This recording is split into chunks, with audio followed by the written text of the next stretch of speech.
What's up, y'all? You're out in God's country with Reid and Dan Isbell, also known as the Brothers Hunt, where we take a weekly drive to the intersection of country music and our great outdoors. Two things that go together like singing a TL tune and karaoke. Or golden mullets and golden 90s country music. Yep.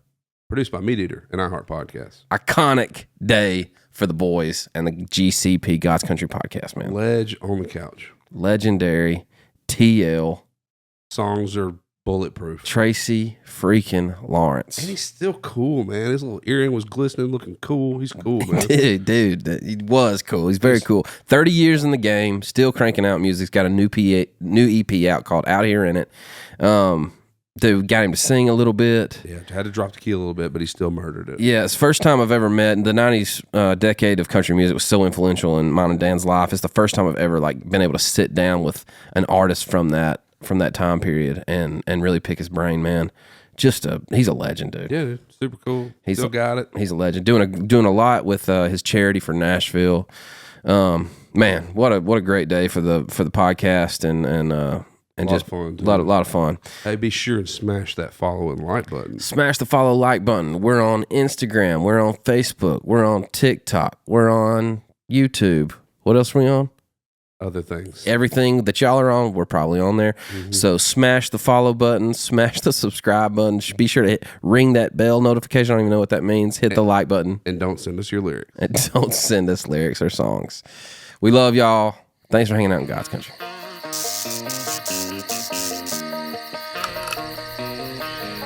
Dude, Dan is geeking, y'all. Dan's geeking, man. Dude, I mean, hey, he's fangirling me on the way in. I'm sorry. Hey, did you see how excited I ain't even drank a cup of coffee yet.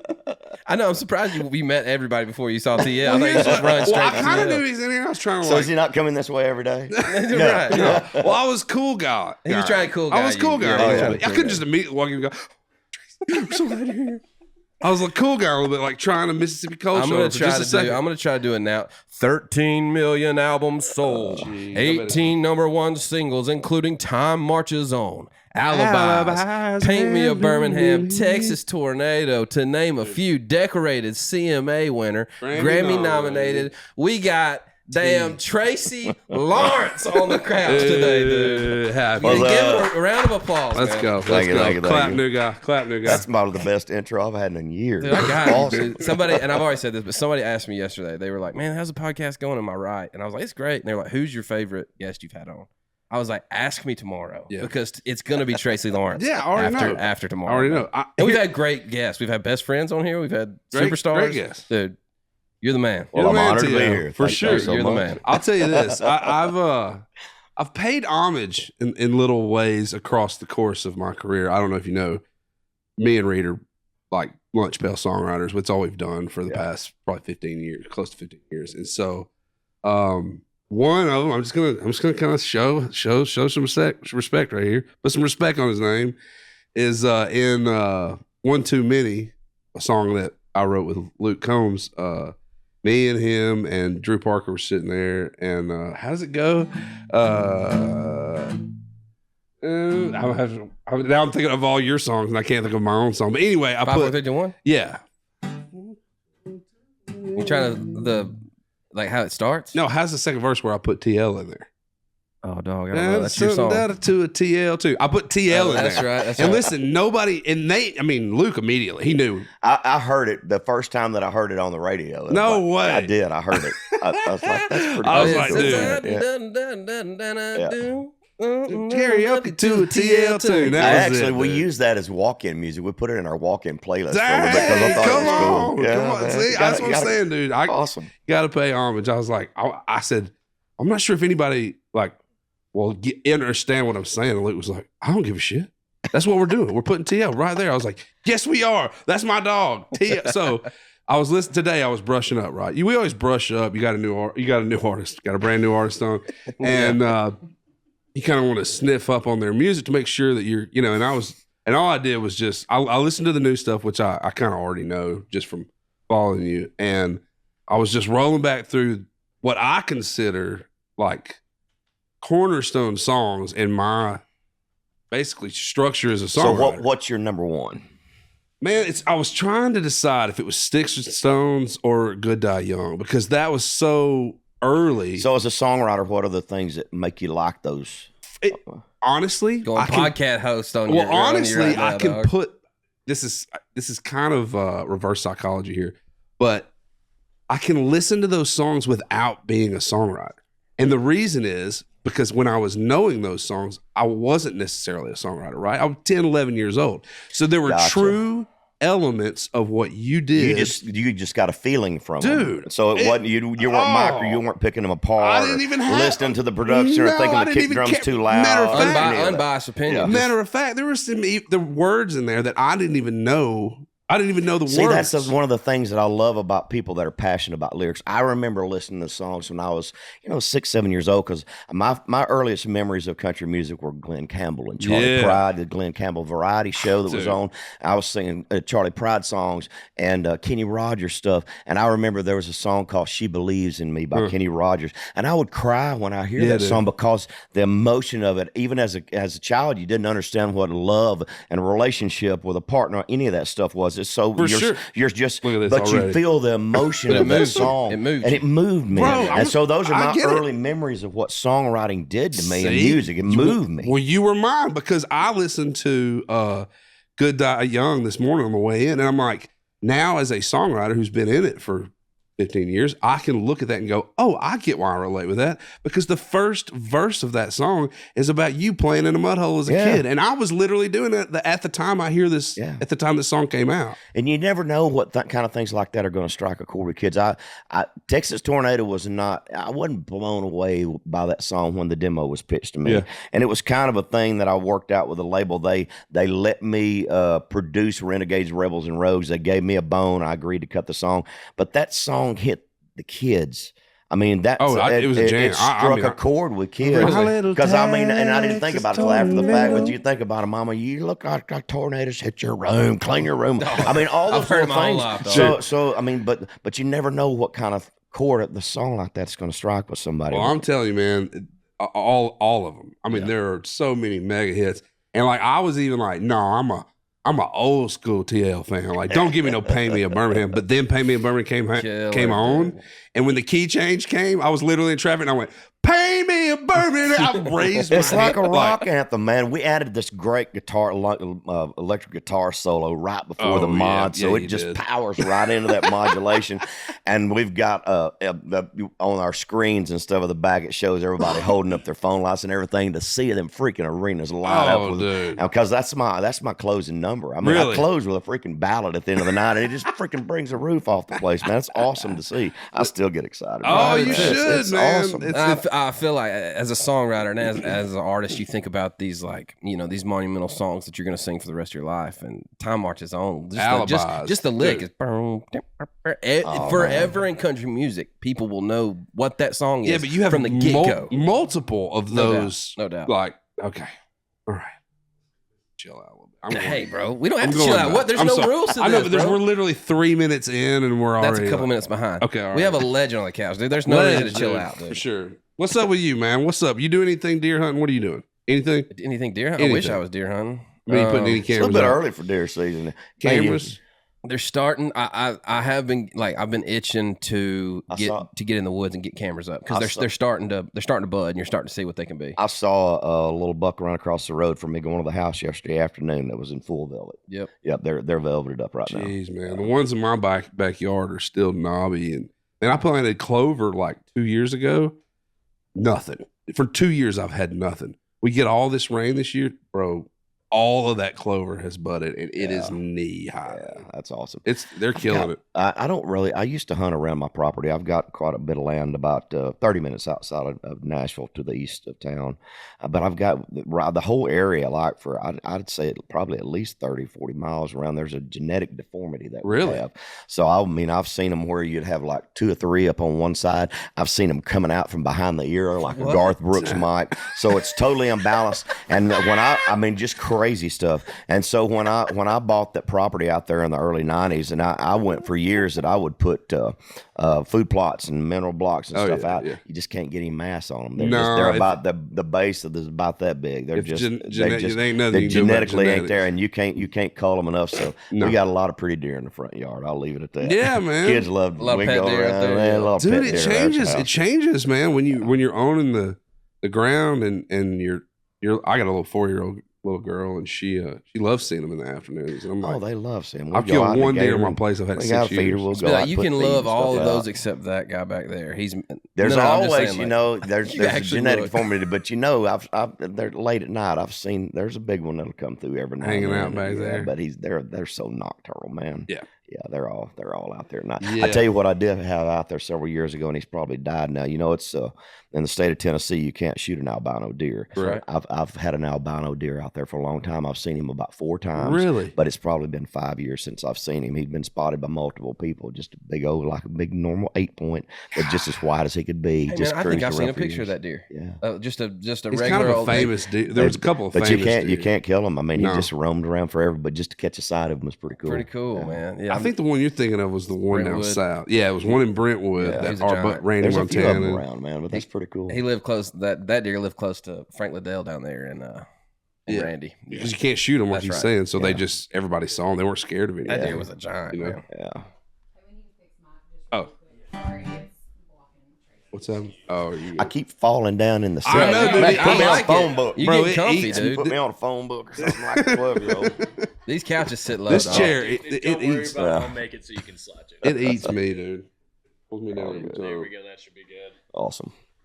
Sorry about that. No, that's all right. It's a good spot to do. Are we still going? Ready? Ready. Man, sometimes things make us mad, man. It's good to get them out in the mornings. You can have a Hang on, I gotta get the lyrics. I forgot the thing. What? You're in the wrong. Mad at what? What? That's right. What you mad at? Just tell us what it is. What you mad at? Is it your in-laws' kids? Might be your boss man or your neighbor's cat. Just tell us what you're mad at. Dude, you know what I'm mad at? Tell me what you're mad at, D. The signs on the side of the 2-lane that tells you your speed when you're speeding. So it'll be like 35, but it'll be like, you're going 42. I'm like, well, what you going to do about it, robot? Hold on. You're going to pop out and give me a ticket? You're not going to do that. That's what I'm mad at. Oh, you're not talking about the speed limit sign. No, bro. There's an electronic sign on Carter's Creek right now that says you're going 44 miles an hour. I'm like, why do you do that in like your wife's voice? You know what I do it? Because I feel like that's what those stupid machines talk like. Hey, my wife. You're going 45 miles an hour. You better slow your ass down, boy. So very careful. 6 months from now, it could be an AI car that just pulls right up behind you. Is that going to happen? Yes. Or is that going to happen? Yes. Or they're just going to send you. They'll just take a picture of your license plate and send you a digital ticket. Let me tell you what I do, though. Yeah. When it's like speed limit 30, you're going 42, I speed up. Is it like the little blue and red flashing lights? It doesn't. This one doesn't have that. But I'm like, and dude, I got mad respect for law officers and the law. But I'm like, why just put like a fake cop that like just go ahead and get me? You know what I'm saying? Like, is that supposed to slow me down? I don't know. What are you mad at? I'm mad at dang Dogecoin, dude. Dogecoin. I'm mad at myself for thinking that it's ever going to go to $1, and I'm mad for crypto, bro, Tracy. and I'm mad for, and I'm mad that I bailed. I pulled out on it, and I had enough money in the account to go buy some brand new golf clubs. I already talked to my wife about it, and then I read a little thing where they were like, dude, if you pull out, you're pulling out at the wrong time. Put all of it back in. Drop. Checked it this morning, dude. Bottom falling out, dog. I'm mad at it, dude. I'm mad at myself. Why are you mad at your money? Dude, don't be mad at your money. Well, I guess the loss of it. Yeah, because it's dwindling. That's why I'm mad at it. TL, you mad at anything, dude? I'm mad at a lot of things. Where should I start? I'm mad at election interference. Oh. I'm mad at the political system we're in. I'm mad at our judicial system. I mean, can I just run down the whole list? Yeah, bro, just run down. I'm just sick of all of it. I'm sick of people. Same, dude. I'm just sick of it all. You know, what I always think about is that saying, the more I get to know people, the more I love my dog. Like so. I love my dogs, man. I got a bunch of dogs, and we got a pair of Great Danes, and had they were brothers. And about 2 weeks ago, the bigger one just had a massive heart attack and just freaking died. They would be 8 years old in a couple of weeks. Man, So hate to hear it. Sorry about just that, dude. awful, man. It's just really. How many dogs you got? Well, now we have 1, 2, 3, 4.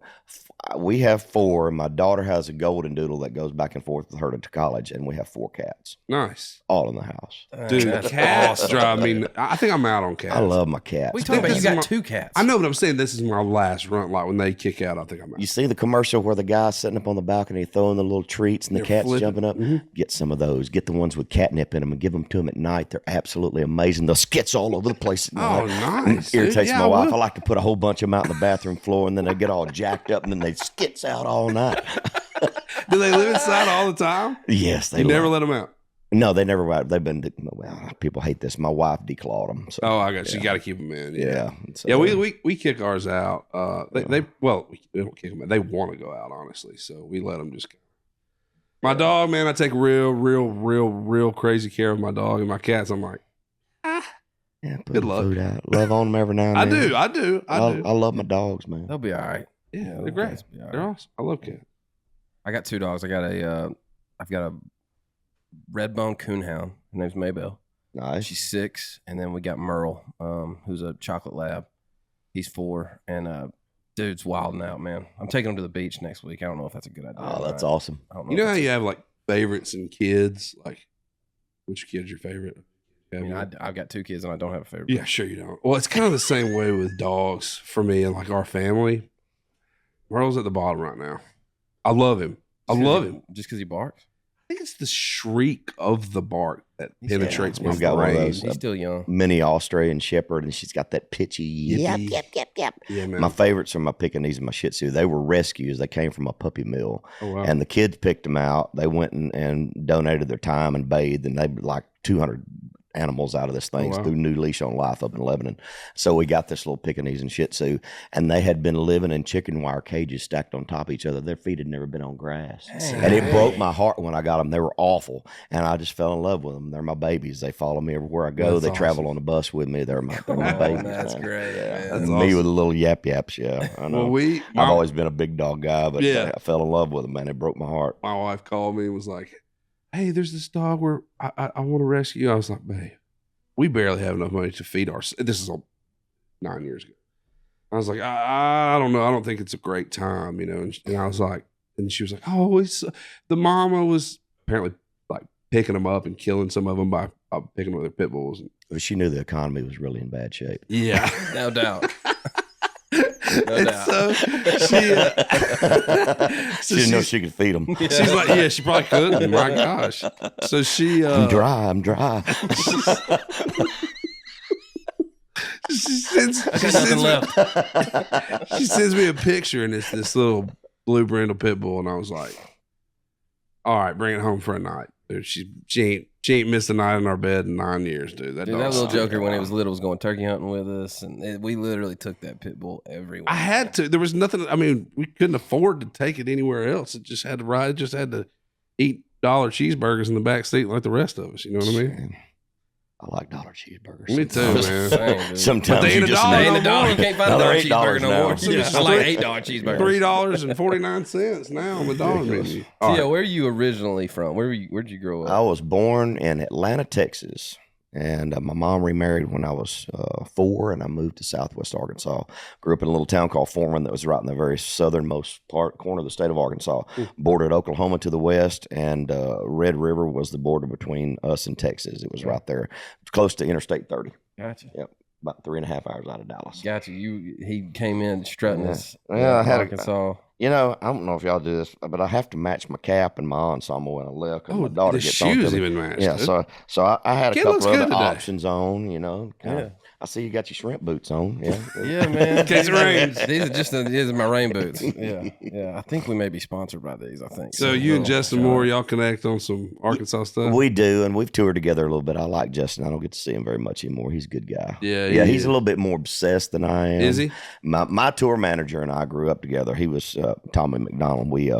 He was the first person that I spent the night with that wasn't a family member when I was in the first grade. So I've known him my whole life. Oh, so he's man, went to work for me selling T-shirts when this whole thing got rolling in the early 90s. And now he's been doing my tour managing for the last several years, doing payroll and keeping books and all that stuff. So we've been together a long time.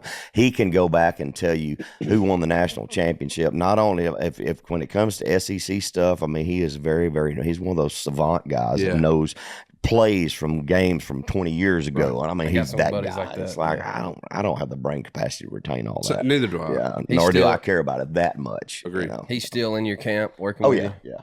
I found being in town now and buddies with some artists that, man, you guys like to surround yourself with good buddies. Yeah, and I've had my heart broke by a couple along the way, guys that I was real close to that kind of took advantage of the situation and destroyed some relationships, and it's happened with some family members too. But that's part of this whole journey. But you have a few that survive, make it through. Yeah. But, I hope he stays to the end. We've been together a long time. That's awesome, man. You kind of had a quick, according to the stat sheet, it was like a pretty quick time as far as getting here, playing a little music, and then boom, you got scooped. Probably the quickest of any I've ever heard of. Same. So when I'd been living in Louisiana playing in a little circuit band, we had a little area of about 5. What was the band name? We always talk about band called name. Phoenix. Yeah. Okay. Decent name. The band was Phoenix. My drummer's wife, her sister was Trace Atkins' wife that shot him in the chest. Whoa! Yeah. So I knew Trace before I ever left. So the last gig that I played, I think I played. Hold on, break it down for me one more time. Whose wife? Trace Atkins. Trace Atkins' His wife that shot him. That shot him is the sister of my drummer in Phoenix. Okay. Yeah. Okay. Way back then, because one of the clubs that we played was called Bill's New Country in Spring Hill, Louisiana. Trace is from right up the road, Sarepta, that whole area right there. So the last place that I played was Bill's New Country. They took up a collection of $700 for me.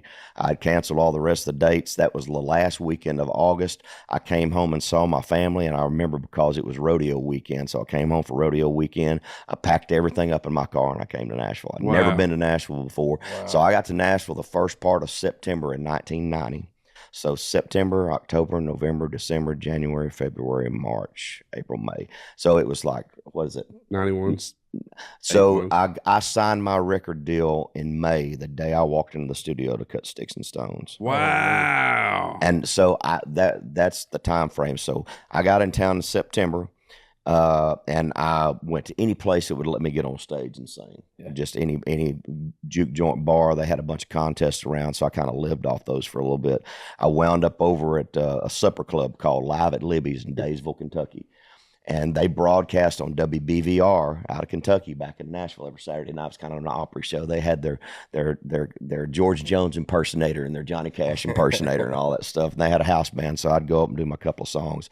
So I wound up on that show in December.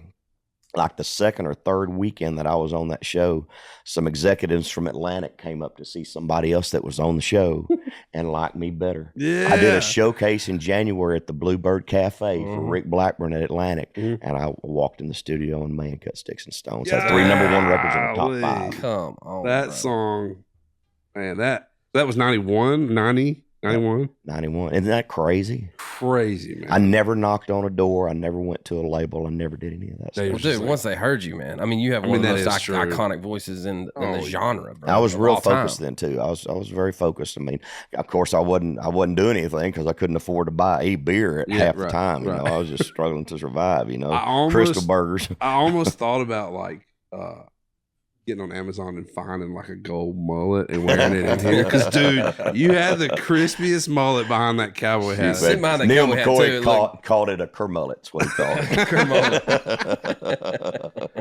it. Dude, Neil McCoy one time. So this is getting way deep, but my sister used to run a show for Daryl Worley. He's from our hometown, Savannah. We're from Savannah, Tennessee, where Daryl's from. And he came up. Played Whiskey Jam last night. He did? Yeah, dude, he's back. Dude, I saw him in the airport the other day. He's back. Let me tell you something. That's a singing song. Oh, he still does great, man. Right now, he is a killer. Yeah. So anyway, his arms as big as me. He's a giant. He's big. I was thinking when you were talking about Trace Atkins, that's the only guy I've ever seen that I thought, man, he's actually legitimately bigger than Daryl. That dude's a giant. He's huge. He's a huge man. This story you're telling was on there. It's like their two. I don't know. It wasn't called this, but it was like two huge guy tour. Yeah. Like it was like, you know, like it was like double mass, two mountain or something. It was some Giants of country Twin music or something. Peaks. Yeah. So my sister would hire us to set the stage up. We were still in high school, so we build the stage out for the acts that came. We just kind of stand around. We didn't know. Yeah, we didn't really do it. Yeah, everybody else built it. So, well, you stood around. So Neil McCoy's out there. He's doing his thing, and he has pink Crocs. It's his practice or his Rehearsal. Rehearsal warm ups. We're out there watching him. He has pink Crocs, bright, hot pink Crocs. So, No, he dude, don't care. he literally is singing like, "All she's gotta do is just give me that away." And he looks over at us and he goes, "Yeah, I got pink Crocs on, and I don't give a shit." Hey, that's when he turned around. There were people. And he goes, "Let me see somebody French kiss somebody." Dude, that is a Just funny couple started guy. making out. On He don't care, man. He don't care. He don't care. You gotta love him. He had some jams too, man. Oh but yeah. that whole era was The 90s were awesome. What was it? What was man. it like when that you got a record deal 8 months being into town? Sticks and Stones takes all your top five. Like you said, top 5 record. That song didn't go number one? Sticks and Stones went number Oh, one yeah. R&R. I was about to say it was Rocket a ship, giant. dude. That was a rocket ship. What did that feel like? Just moving from a kid from Arkansas and Texas, like you moved to Nashville, boom, your career's going. What did that feel yeah, like? it had to be. Dude, it's overwhelming. Yeah. You know, you can't imagine just how there's so much excitement because it's like everything that's happening is life changing.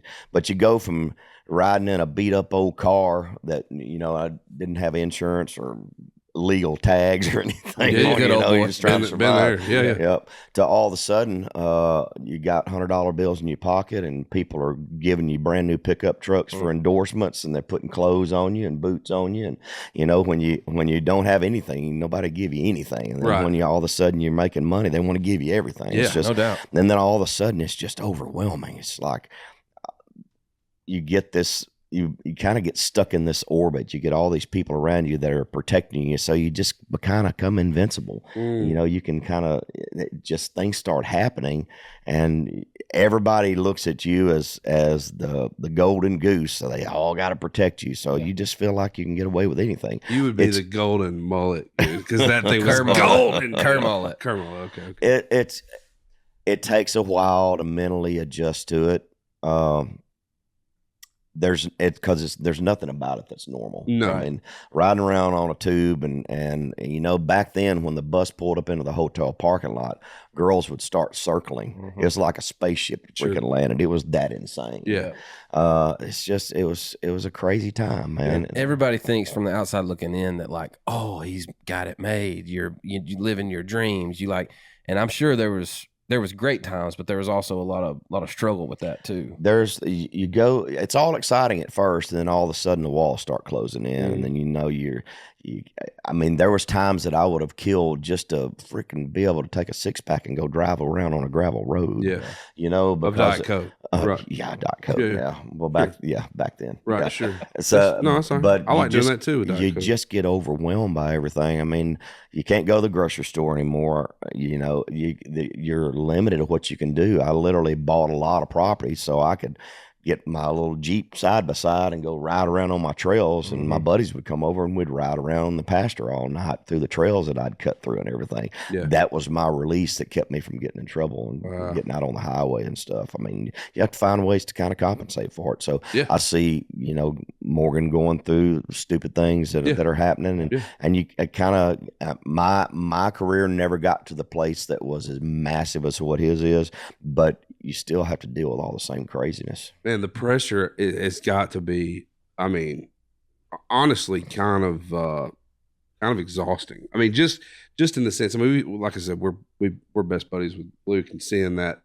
meteoric rise and just him have to figure out how to live. Yeah. Because, like you said, he always talks about going to the grocery store. It's crazy that you said that right then, because he's like, Yeah, we asked him what the best and worst thing about being famous like, and he was like, best thing, he said, I can go if I want to go to the Super Bowl, I can go to the Super Bowl. I can do anything I want to do. and provide for his family. That was Absolutely. that was And he the said, top. he's like, worst thing, he's like, I can't take my wife to dinner. Oh, can't go out to dinner and go to a movie. Yeah. I mean, those are things that so you build these compounds with all the things that you need to suffice for all that. Literally do Now, that. what I found what I've realized You know, I've had basically a 20-year commercial career. My last big commercial hit was "Finding Who Your Friends Are," and it was the late, 2007, 8. Dude. So I had a good, almost a 20-year run commercially, and have released a lot of stuff since then. But I've gotten to the place that once the radio career is over and people don't see you as much, and it's kind of, I can go to my favorite places are Lowe's, Tractor Supply, and the Kroger, baby. Yeah, that's right, man. Mine too. Those are the places that I frequent on I'm a a Home regular Depot. basis. I'm a Home Depot guy. Well, but, the yeah. Lowe's is closer, but I do Home like Depot's Home close Depot to too. me. And I do go to the dump on Monday. Yep. Usually take care of the dogs or the vets. I have my little things that I do on my day off on Monday. But for the most part, I've found a way after the radio career to be able to turn it off when I want to be recognized. I can put the cowboy hat on and walk out, and I can turn that persona on. Mhm. Other than that, I'm just a normal guy. I mean, Dude, I don't carry that baggage around with me all the time. But I, McGraw and I are still friends.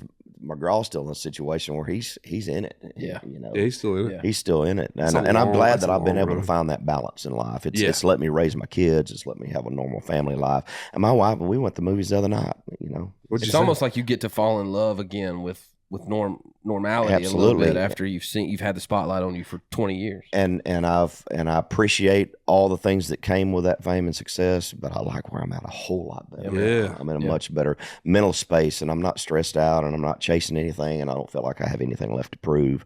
I'm just kind of in a good spot, and I'm being creative again, and I'm enjoying touring, and so I'm in a good place. Man, I'm happy to hear that. About to Tracy. say you're That's- still rocking, man. You're on Yeah, the we're still road. great. We just got off the road with Yeah. Riley and played 90 something shows. We did 28 shows with Riley, but I think I've got 96 dates on the books. I'm probably gonna pull a few. It's just more than I want to do. Yeah. But we're looking at stuff for next year. My schedule's slammed all the way through the end of the year. I'm completely packed, and it's I'm turning down work. I've got more than I want to do, but we're looking at. We've got several people that are courting us to go back out on big arena tours and stuff next year. I'm So I'm in sure, a good man. place, man. With that catalog of just absolute monsters, you could play forever. Honestly, you will Yeah, I'm in always a have good fans. place. Even guys like younger than us are Tracy Lawrence fans, and we're not no spring chickens, dude. But and I grew up with you. Speak for I yourself, see it. dog. I Speak for see it yourself. out there, these young kids, and it's Yeah. fascinating to me seeing 12, 13, 14-year-old kids actually sing the words to Sticks and Stones,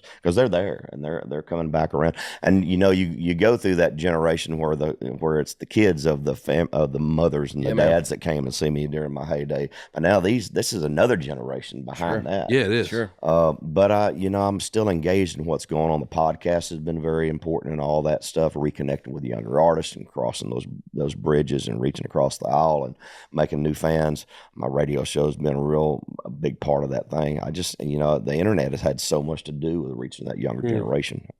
Because once they find a Birmingham, then they go back through and they listen to the whole catalog. They find sure, stuff. man. And then you start having people come out and requesting songs that you haven't thought about in 20 or 30 years. Okay, like what? Tell me one of those. Oh, like April's Fool. Yeah. Or The Cards. Okay, I don't know the Cards. The Cards was a song on what's it? I See It Now. I think it was I See It Now. It was on I See It Now. Damn. It was Well, I a see pretty it stout now. song, and I like to go back and Stout see record. see some of those things that are my favorites that kind of slid through the cracks that didn't make it to radio. There's a few of them that should have been really massive records. Nice. Yeah. Talk to me about cutting outside songs. I saw that you've written some and then you cut some outside. How do you? Because some of these artists new artists have like a little bit of like an issue with just cutting an outside song. How are they pitched to you? What made you think, man, this is something that I want to record and release? I had a really unique way of going through my whole song search process. So I would write a bunch, and I still have my core group of people that I write with. And then all those songs, what we demoed, would have to kind of hold up. I would make sure that. So as I went through and found outside songs, here's my process. I had a cassette player on the bus that would record cassette to cassette, and it had various speeds on it, so I could speed it up and slow it down. If I wanted to see how it felt a little bit quicker, I could get my tempo right. Wow, that's cool. So I would go. I would get when songs came in from Atlantic, the A&R department would collect stuff in mailboxes. So I'd get a mailbox and I'd go to the house, or I'd sit on the bus and I would go through everything in that particular box at one time. Anything that I wanted to hold, I'd put in the keep pile. I'd mark it if it was on a cassette with 10 songs, whatever. Usually, you're not going to find very many. Then I prefer people that just send 1 or 2 songs at a time, to tell you the truth. Yeah, okay. But I would go through that process. So when I would get that, I would go through that whole basket. When I was done, I would go through and I would sequence those things, and I would put them on a comp tape, and I would adjust the speeds on it. As I would listen through that comp tape over and over and over and over again, I'd cull things out and I would remove them. By the time I got to the end of that process, I would go through sometimes a couple of thousand songs getting prepared for a record, and I would mix my things in. By the time I got to the studio, after I'd condensed and gone through that burn process, I would go in with about 15 songs. And by the time I got in the studio, I knew the sequence of the record. I knew the tempo I wanted the songs cut out. Yeah. And I had gone through the burn process, because in my mind, if I got tired of them pretty quick, then somebody else is going to get tired of them too. So I really had that meticulous process of just beating it into the ground. Awesome. So by the time they got out to the people, I mean, theoretically, in my mind, the way it worked, if I'd gone through that process and they held up well, and I think they have through all this time. For sure, dude. That ain't no question. To me, I mean, like I said, dude, you had me raising my hands in traffic this morning. Now you're working on a brand new EP. EP drops here in just. I think it's dropped. I think it's available now. By the time and this comes I out. really, I've never done an EP. I've always done full records, but I was trying to get some stuff done before the Raleigh tour, and I had just been in a writer's funk, and I hadn't been writing. It's like, okay, I went for all outside songs, and I called some people.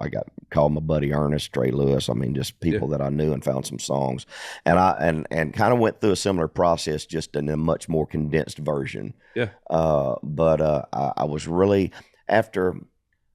This is the first project that I've done in over 3 years. The last project that I did was my 30th anniversary package, and it was a 3-disc compilation. Every new song on that, basically, I wrote. And I really kind of got to the place that I wrote myself into a hole, and I got kind of fried, and that's like I got to stop for a while. And I really have had trouble digging back out of that writer's block. But I really felt like when I cut this new stuff, I needed to kind of be a little bit more contemporary, but not stray too far. So I wanted to kind of find some things that I haven't, tempo-wise, things with a groove that I hadn't done before, things that were a little bit fresh for me, but I didn't want to stray too far away from my core, so I think I balanced it out. And you didn't, because, I mean, when I listened to the project, it felt like a Tracy Lawrence record. Yeah. You know what I'm saying? And first one, I can't remember the name, it's escaping me. The first one on the EP. It was a funky thing. It was almost like Pretty Dang Good. Yeah, dude. Yeah. That's different than anything I've done. Yeah, I know, but your stuff though, even in that, it's like you have a bluesy way about you, dude. Oh yeah, like absolutely. there is some R&B in your stuff. Dude. Yeah. And even in that tune, I remember hearing and being like, dude, there's some funk in this that says Tracy Lawrence. You learned how to sing, you cut your teeth in the church, right? A little bit. I learned how to play guitar from a church camp handbook from Camp Tanaco. Nice. But I grew up. I mean, my early influences were all traditional country music. We talked early on about Glenn Campbell and Charlie Pride and Kenny Rogers and all that stuff. I listened to Wichita Lineman yesterday. But I go back, the first music product that I bought, which was an 8-track, and I'm trying to remember, it was probably 77, was Hank Williams Jr., Whiskey Bent Hellbound. Mm-hmm. So, I mean, and Hank had a lot of blues to him, and if you go back and you listen to a guy like Charlie Rich, John Conley. John Conley's got a real soulful voice too. Sure. He's a bad so those people really influenced me heavily too, because they did have that soulness to them as well. Right. So I was still getting a lot of that stuff. But I freaking love Joe Cocker. Oh yeah. I mean, I grew up with all that stuff. Yeah, man. Dylan Carmichael was talking about you the other day, and he played Blues Man.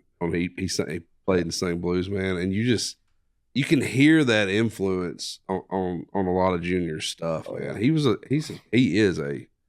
soul guy. Oh, absolutely, without a doubt. I think that's my favorite genre of music. Yeah. I mean, right outside of country is like, I mean, Well, neck and Stevie neck. Ray Vaughan. Oh, I man. mean, all that stuff. I grew up loving all that stuff. I mean, but I got into all the hair bands and stuff in high school too. The Van Halen's and big Zeppelin fan. But it's as far as a singer and what I do, I gravitated more toward the George Strait field than a lot of the other So when you get in your truck to head home today, what are you going to pop on to listen to on the way back? I'm really into a lot of YouTube podcast stuff, follow a lot of political stuff, so I'm kind of deeper into other things now. You ain't even listening to music. I don't listen to radio I very don't much. I don't either.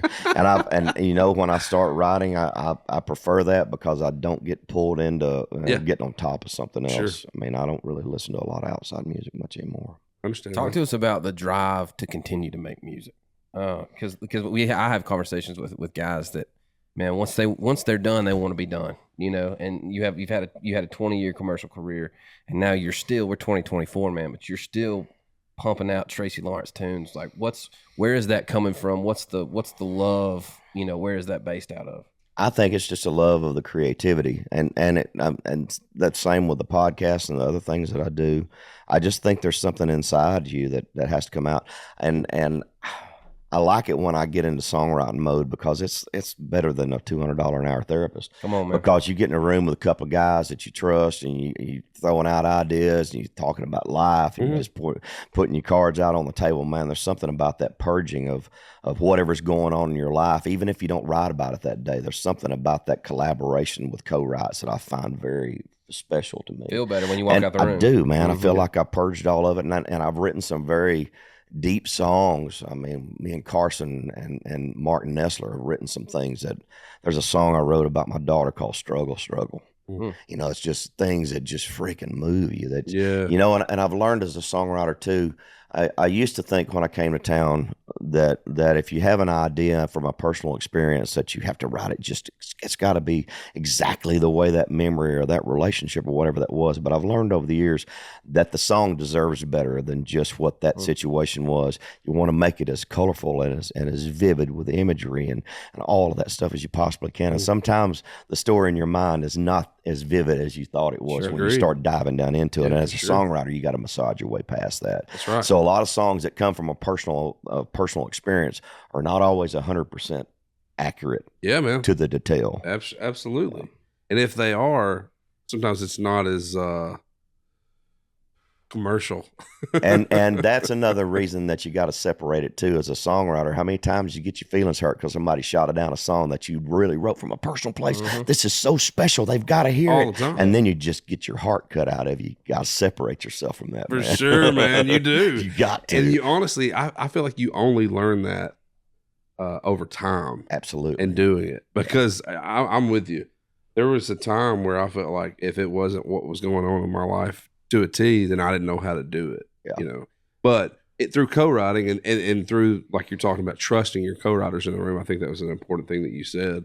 It's like you get to a place where you realize you can put that story out there and trust those people to enhance or maybe even put their personal input on it. And before you know it, you've built this strong, story that you can close your eyes and you can see the tapestry on the wall. You can smell the smells that you're projecting. You can see the colors. I mean, and that's what you want to do. You want to be able to visualize it.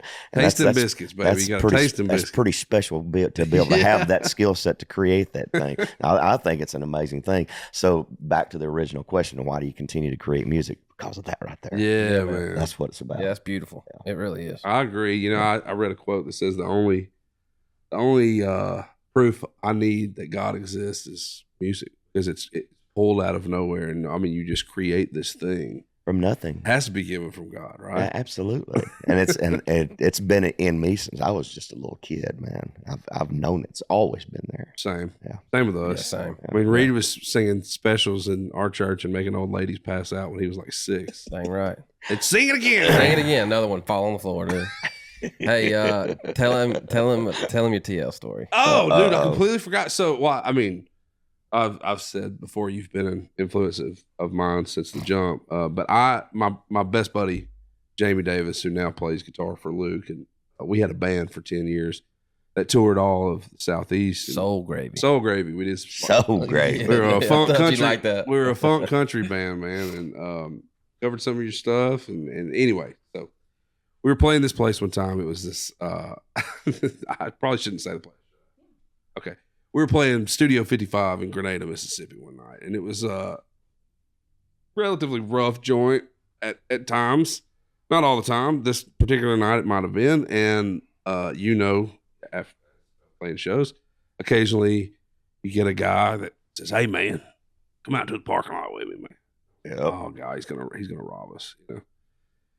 So I was like, "Jamie, dude, I'm not going by myself. Like, if I'm going, you're going." He's like, "All right, let's go, man. Let's see what." He wouldn't leave us alone, you know.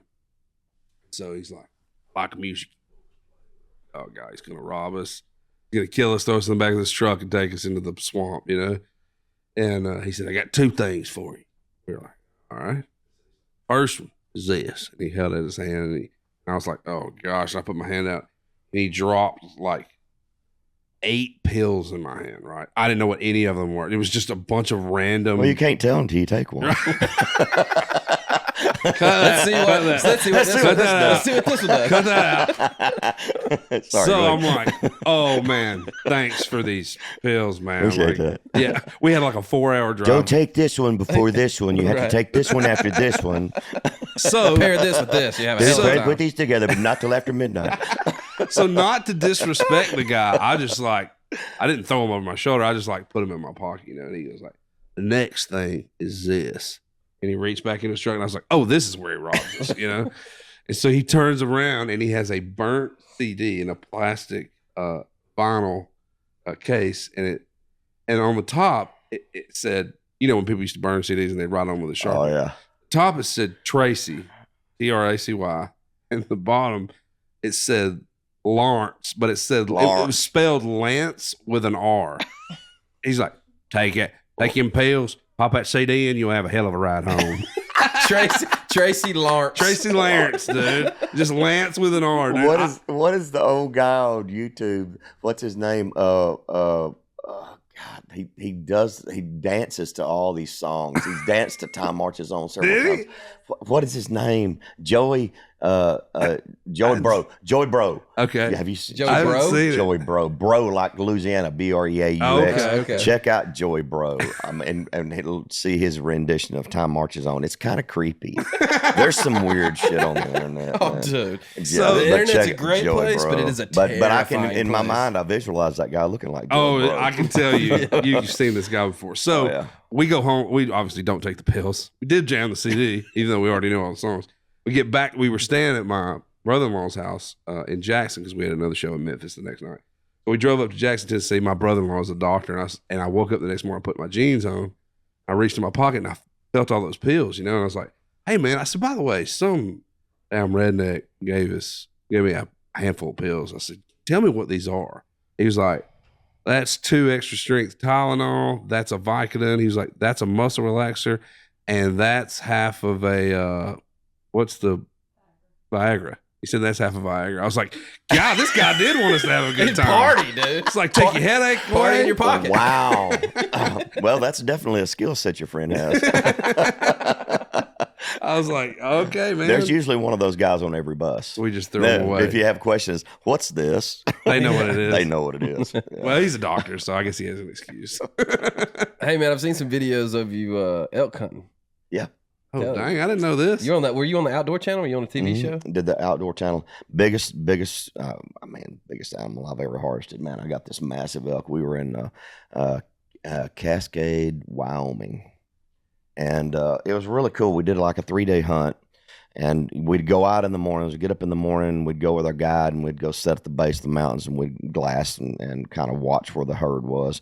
And then we'd wait there until we'd see which direction they were going up. Then What time of year is this? this would be September, September, October, something like that. Are they bugling pretty good? Oh yeah, I mean you could see them. I mean massive herds of hundreds of them at a time. So we'd see which way they were going up. Then we'd come back and have breakfast, kind of piddle around, go to the shooting range and stuff. So the first day I went out, I mean you're coming back about 2:00 in the afternoon. You're putting on a pack and your all your gear and everything, and you're going. And it'll kick your butt. I'm talking about. I'm following my guide around. He's like a freaking mountain goat, and I'm just trying to keep up. I'm hyperventilating. And I'd really tried to get prepared for it, but it kicked my tail. Yeah. So we went up on a grassy plain the first day, and he popped out this Holstein cow thing. So we're crawling around the grass. I missed a shot that day at about 250 yards. I missed a shot. So we come back down. Nobody else got a shot that day. Next day we went back up, didn't get a shot, went through the same thing. So the third day, it's the last day we're there. So we went and glassed that morning, came back, had breakfast, and went up that afternoon.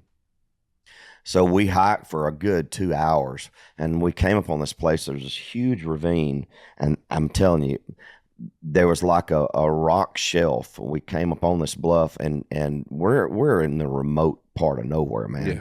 So there's Indian arrowheads everywhere. I mean, you could tell that they've been hunting from this spot for years and years and years and years. I mean, few people have ever seen it. And so we crawl up and we look over this little shelf, and down below there's hundreds of elks. I mean, but there's about a 300-yard shot. So he glasses it. I pick out the 101. I mean, it's this massive freaking bull, and I freaking hit him right in the heart at like 350 yards. The longest shot I've ever made. Yeah, man. It took 9 of us. It's about 6.5 hours to cape him and quarter him and get him back down. We had to pack it out. Yeah. So everybody kind of got back to. I was the only one in the whole hunt for 3 days that got a harvest. Oh wow! I was the only one. Man. So he's hanging in my pool house. Massive buck. I ate every bit of that elk. Yeah, they're good. I freaking love elk meat. Absolutely amazing. But that was the most physical hunt that I've ever done, and I had just had ankle surgery last year in December. I'm just still struggling to get over it. But I don't think I'll physically ever be able to do that kind of hunt again. I think that was my one and done for that, because it was just it kicked me. Oh, they're grueling. It is grueling. What happened to your ankle? Torn ligaments, ripped the tendon, just a bunch of stuff. Part of it was prolonged, and then I'd put it off too long, and then the tendon tore on me. Just kicking one of them dogs. No. Racing my wife, I rolled my ankle several times. So we used to love to race all the time. Kicking my wife. I was like, no. Cut that. When I rolled it bad the last time, we had gone to Memphis with several couples of friends. We were hanging out on Bill Street, so we were staying at a hotel in downtown. So when we get up on the elevator's open like this, and our room was like dead center back here. So every time the elevator's door opened, we would race for like 2 days. One go one way, one go the other. Yeah, we'd race to our room, and I kicked her butt every time. And then that last time, we were playing in Tunica the next day, so we'd been down on Bill Street. You know, you go all the way to the end, to Patos, and you start off with a hurricane, then you work your way back. You know the deal. Yeah. Feeling pretty good. Feeling pretty good. So I came out of the elevator, and I rounded that corner, and my ankle rolled, and I crashed into the wall. I mean, it swelled up like a freaking cantaloupe. So I know that's when I tore the ligaments. Yeah. So I mean, it's and I've rolled it many times. Did she laugh at you or not? Yeah, she said she won, but I said there's an asterisk by that. You did not win. I mean, I went down. I mean, it was bad. I had to go to the emergency room the next morning because I really thought I'd broke it. Yeah. I mean, it swelled up. It was huge. So, dude, those ankle injuries, those ankle rolls, they ain't like when you were 14. No, nothing's like when you were 14. Right. You know, I used to jump off the top of the house, but I used to bounce when I hit back then. I don't bounce anymore. I mean, it's like I break now. Yeah, you hit with a thud now. Yeah, it's like over. Yeah, for sure. You said earlier that if you back in your heyday, you were touring and going crazy. If you just had a day to decompress, you wanted to hop in the Jeep or the truck and ride some back roads with some Diet Coke. Is that what hunting and fishing does for you, and being in the outdoors? Does it give you a mental break that you don't get anywhere else? It does, and like I said, I don't hunt around the house anymore. But I've got a place in West Texas with some friends that I bird hunt with in September, October every year, and then another high fence place down in the same area with several thousand acres that we go to and hunt usually in December every year. Yeah, that's awesome. Lots of whitetail breeding stuff, and a lot of exotics like black buck and axis and fallow and all that kind of stuff. So it's pretty awesome. What birds you hunting? Quail?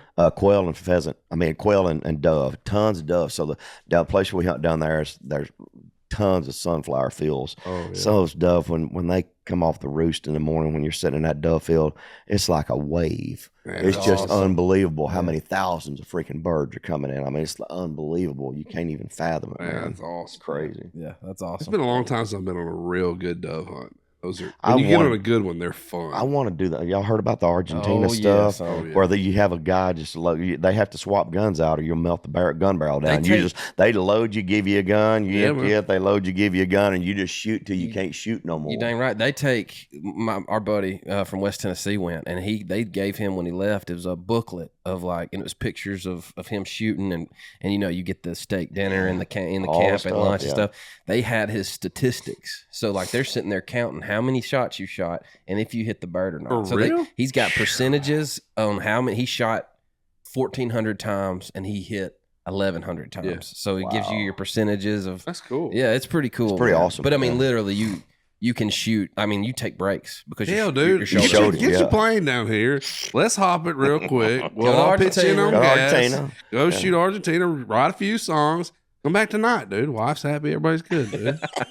Sounds like a plan. Get your jet down here, dude. Hey, let's talk about Mission Possible, man. Okay. You're doing some great work for on your charity. and Just have been for a while. just hosted a golf tournament over at Old Hickory, right? And Yep. raised a bunch of money. Tell us a little bit about that and show us your heart and for that charity. So Mission Possible, we just finished our 18th year frying turkeys.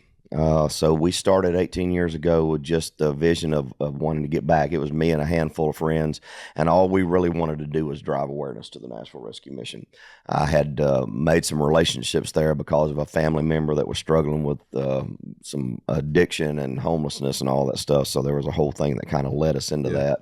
So, just wanted to put the Nashville Rescue Mission in a better light. So the first year we went down there, I think we bought 100 turkeys or whatever and just brought our own personal fryers. And so after that first year, it grew into this thing where we would take donations and we started cooking between 500 and 600 turkeys. We got sponsorship. 500 and 600 turkeys. Oh, it gets, yeah. So we did that, but most of that was just going to the Nashville Rescue Mission. So we were doing it in the parking lot of the Rescue Mission. Well, 3 years ago, we felt like we had the opportunity to grow. And as I've gone through this journey, I've realized that there's so many things outside of the Rescue Mission. They have their rules about people that they let in. And there's a lot of people that don't want to adhere to that, but that don't mean they don't need compassion and Sure. they got to eat and things. So we started finding all these other little peripheral organizations, people that are, street preachers and people that are feeding at different days of the week and people that provide temporary housing or people that provide showers or launder clothes or whatever it is that they need. So we started reaching out to other organizations like that. So we moved to the fairgrounds 3 years ago. And that first year, we got hooked up with the Cargill Company and the National Turkey Federation. And they gave us 1,200 turkeys. So we went from 500 or so to doing 1,200. Jeez. And then last year, we did 1,400. No, we did 1,200 the first year. There got to be some fires. No, never had a fire. We did 120 fryers. You have fried 1,400 turkeys, and there were in 1 year, and there were no fires, no grease fires. No. I fired But I fried two turkeys in my everything is life. structured. We set everything up in pits like with 10 or 12 fryers. Every pit has a pit boss that knows how to watch over everything. Pretty cool, Fire man. extinguishers. We have the fire marshal come signs off on it every morning. Everything goes through its system. It goes to the drying rack when it's done. My wife and ladies package stuff up. A lot of it's going to surrounding counties all around Tennessee. We Man, that's great, send dude. reefer trucks out the next day with box meals with the turkey and sides and Dang, everything that man. are going to pick up locations for families with That's kids great. to pick up. So it's just grown. The golf tournament was added 3 years ago, and it's become the cash driver for pretty much everything. That's where we make the bulk of the money. But we've been doing this thing going on, it'll be our 19th year this year overall. Man, good for you. It's Yeah, been that's pretty great cool. work, man. Yeah. Appreciate your heart in that, man. Yeah. That's a special A lot thing. of suffering out there. There is, Yeah, man. there is. And if we can help in any way of that, Absolutely. let let us us let know. us Yeah. know Yeah, because I for would sure. love to come beat everybody. It's in pretty golf. fascinating to see, to pull up in that pavilion and see just rows of fryers and all. I mean, we'll have 250 volunteers, man, people that have been coming back every year.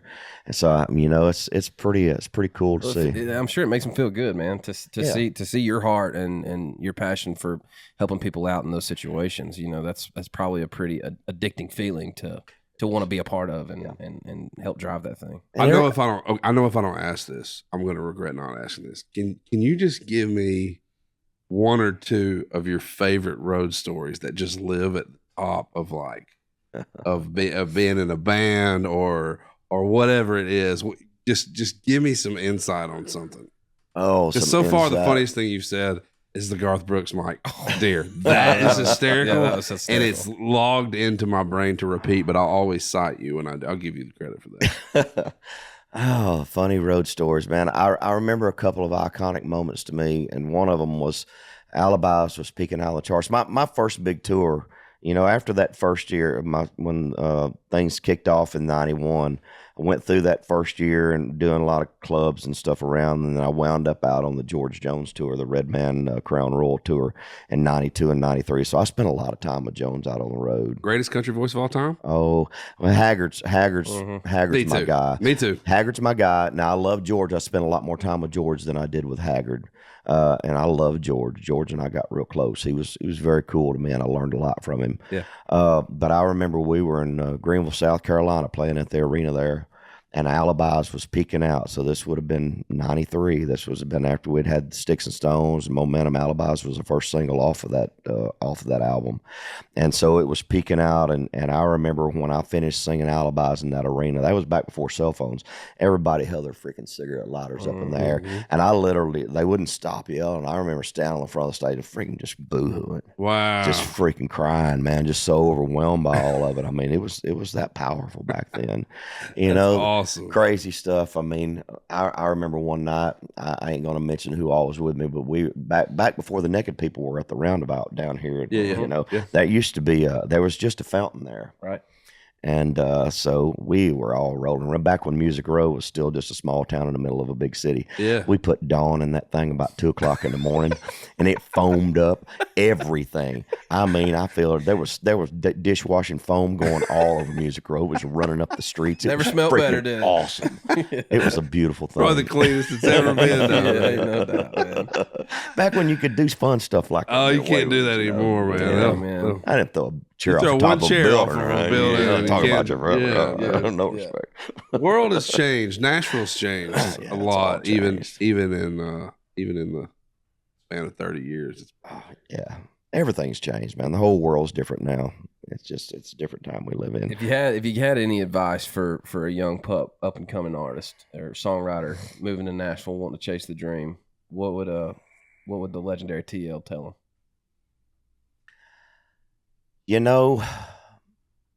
I think more than anything else, don't give your soul away. That's a very important thing that you kind of need, whether you realize it or not.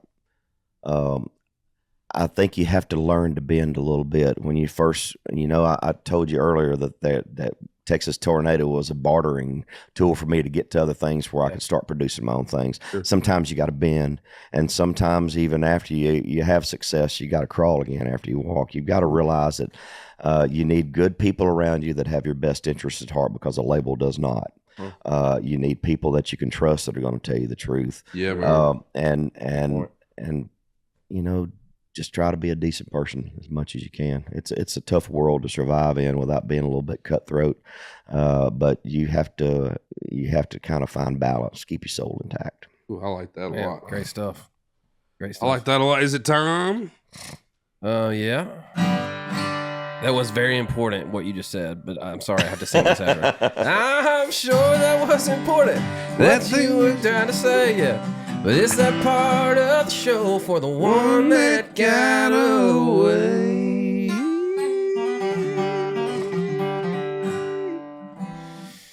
We do a thing on the I did the whole thing. I didn't even put the mic at the guitar, not one time. It's all good. New guy Is it loud Josh. enough, new guy? He Not should- enough. All right.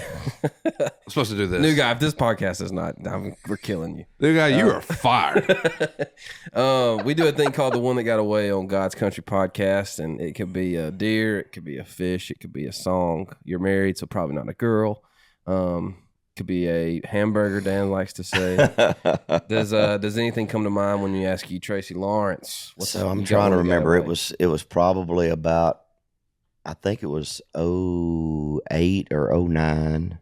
I bought a Roush a Ford Mustang, Cobra, convertible, black with red interior, 454 horsepower, double turbocharged. It was I can hear it in my head. Dirty to me, dude. Come on. And we decided that it wasn't practical, and I sold that car in about a year after I had it, and I wish that I had not let that car go. Man. Would you be alive? Would you be here to do the podcast? I don't know. If you had kept that car? Made it back from Knoxville in an hour and a half.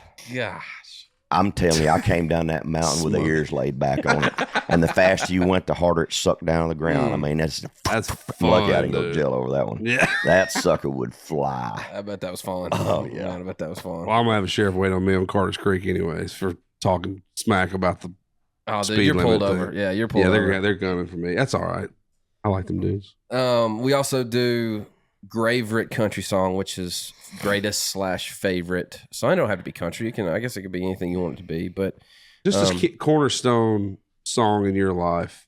Yeah, just a cornerstone song in your life that man, it could be it's the first time, but it could be one of yours, bro. If you No, it's really hard for me to narrow it down to one, but I'll kind of tell you this. When I got to Nashville, I'd been just consumed with George Strait. I mean, it was George Strait. I mean, everything. So when I cut Sticks and Stones, if you will listen to that and you think about the songs that are on that, like Running Behind, Sticks and Stones, Somebody Paints the Wall, there's several mid-tempos, there's a couple of waltzes. I tried to go through and I tried to put an album together that in my mind, if I closed my eyes, was a collection of my favorite George Strait songs. So that was my theme when I was searching for songs when I put that first record together. I didn't know any other way to go about it. Sure. So it's really hard for me to narrow it down. I can't say it's Amarillo by Morning. Maybe it's, The Chair. But, all those things kind of fit into that time and place for me because they were so important for the musical development of who I became as an artist. I remember when Unwound came out, I was so blown out. That's when I became a George Strait fan from that very first single, man. Give me a bottle. I think it's there. an A. Yeah, Give me a bottle. Is that too high? Yeah. We'll do that. Yeah, it's too early in the morning for me to sing right now. Give me a bottle. Your very best. I got a problem I want to drink off my chest. might be a top 5 moment for me in Nashville. Gonna spend the night getting down. That woman that I had wrapped around my finger just come unwound. That's a Had good a one. hand wrapped around my finger just to Come come unwound. Yeah. She Get kicked me out of the house, and tonight I'm a whiskey bound. And I'm gonna be the drunkest fool in town. That a woman that I had wrapped around my finger just come unwound. I remember. Tracy freaking Lawrence, dude. That's hard to beat that one. Hard to beat that one, Hard to dude. beat that one. Yeah, I'll tell I you, told dude. George Strait I was at the ACMs, man. It's probably my first time meeting him. Wound up in an elevator with him, and I'm like, my favorite song is Unwound. That song. Why? That's a jam, dude. Oh, man. I mean, eternal. That song will live forever, man. Absolutely. Well, I'll tell you what, man, it's going to be hard to beat this podcast, man. This was a blast, brother. Thank you for coming on and hanging out pleasure. with us, man. Dude, we appreciate your voice. We appreciate your music. We appreciate your heart for the town yeah, that we live in. everything and, you've done for this community, man. Thank you. Proud to know you now. It's a pleasure. Call you a friend. Absolutely. Thanks for coming and hanging out with us. Thank you. A new EP's out here in it. Go spin it. Go stream it. Yeah, man. This was iconic for me, dude. I'm gonna be singing that all day, dude. Tracy Lawrence, everybody, hanging out on the Hey, couch, thank you. God's country. Thanks for hanging out with us. We'll see you next time. Awesome. Yeah, thanks. Peace.